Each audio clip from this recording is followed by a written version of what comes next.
Before I begin, I ask that you please like, comment, and subscribe. Let's begin.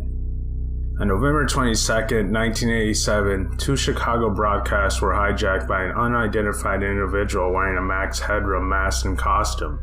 It's not entirely certain who is behind the mask and how they managed to hijack two Chicago broadcasts.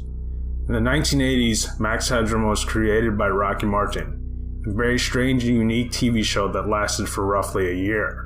The premise of the show, a character named Max, dressed in a very unique costume, saving the world with his broadcasts. In the late 1980s, Max Headroom was featured in commercials promoting Coca-Cola. However, after the end of Max Headroom show, there would no longer be any Coke commercials featuring the character. On November 22nd, 1987, Chicago's news station WGN was airing sports highlights of Chicago Bears versus the Detroit Lions, the NFL game. In the midst of the report, 15 seconds of black screen was showed before viewers witnessed a man wearing a Max Headroom outfit. Let's take a look at this odd hijacking of WGN news station. Sean got a good break on it. Fortunate enough, we scored.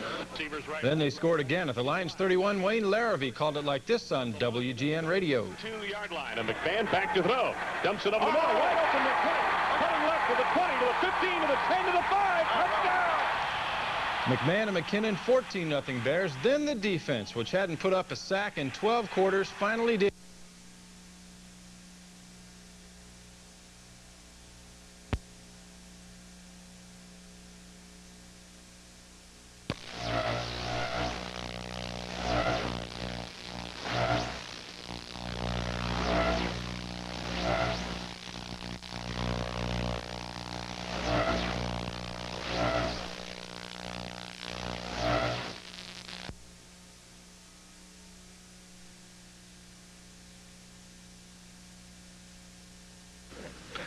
Well, if you're wondering what's happened, so am I. Actually, the computer that we have running our news from time to time took off and went wild. The man dressed as Max Headroom was moving in a very odd fashion, with a background that appeared to be moving metal. This incident lasted for roughly half a minute, before returning to the original broadcast. Many viewers were very disturbed and confused at what they just witnessed, leading to numerous calls flooding into the WGN TV. Later that night, another Chicago station would be hijacked. WWTW, Channel 11, witnessed a disturbing event the night of November 22nd, 1987. On the night of November 22nd, 1987, the station was running Doctor Who, serial, the 4-part horror of Fang Rock. At 11:15 p.m. Central Time, Doctor Who was interrupted for over a minute, once again, by a disturbing individual acting very strange for over a minute. This time, people were able to witness what the individual was saying. Let's take a look. Stupid. You should talk often with the old ones of your tribe. That is the only way to learn. I'll get you a hot drink, miss. Why, some dry clothing.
far as I can tell, a massive electric shock. He died instantly.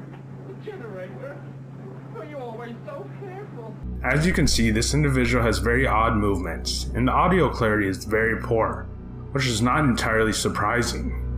The individual makes a comment regarding Chuck Swinski, who is from the WGN network known for commentating NBA games. The individual oddly picks up a Pepsi can and goes forward to use the Coca-Cola slogan, "Catch the wave," and goes forward to throw the Pepsi can. This is very odd, and seems to take a hit at Pepsi and Coca-Cola at the same time. There's a lot of unclear and raw audio, and it's clear this is a very odd hijacking of WGN network. One thing that we can take from this interruption is that it's pre-recorded. How do we know this? At the end of the video, it appears to cut out to the man wearing a Max Headroom costume with the woman hitting his butt. Once again, WGN and WWTW had an influx of hundreds of viewers curious on what had taken place on November 22nd, 1987. This led to an investigation, which led by the FBI and included a fine of $10,000 and also a year in federal prison. Its apparent, somewhat technological background was able to hijack not only once, but twice in one day. Engineers estimate the cost to hijack these two news stations, including equipment in the range of $10,000 to $25,000. Engineers also believe whoever hijacked the two stations did it from the top of a nearby building. Investigators ultimately had no way to track down the individuals who hijacked WWTW or WGN networks. Given the individual's remarks against Chuck Swinski, it was believed that the individual had a strong hatred for the WGN network. However, who had a hatred against the WGN network? Investigators had no idea. Some theorize it was a former member of the WGN network who had a sour taste in their mouth after leaving the WGN network. I believe it was an amateur prankster with expensive equipment and a technological background, which was able to hijack two Chicago stations in one day. It's possible it was a former employee of WGN, but I just don't think this was the case. Given the videos from hijacking, I believe someone's in need of attention. Until this day, there's no leads into who is behind the Max Headroom incident.